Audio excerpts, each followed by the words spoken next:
several decades, people have been saying that Mathews Brothers is the best thing to happen to vinyl since Elvis. Now, for the most part, it's been us saying it, but that doesn't make it any less true.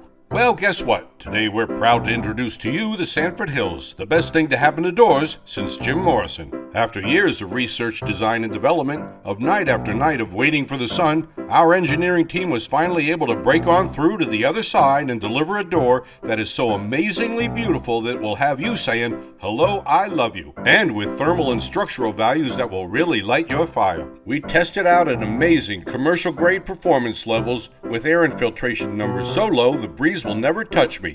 Yes, sir, these doors will not only be riders on the storm, they'll be surfers.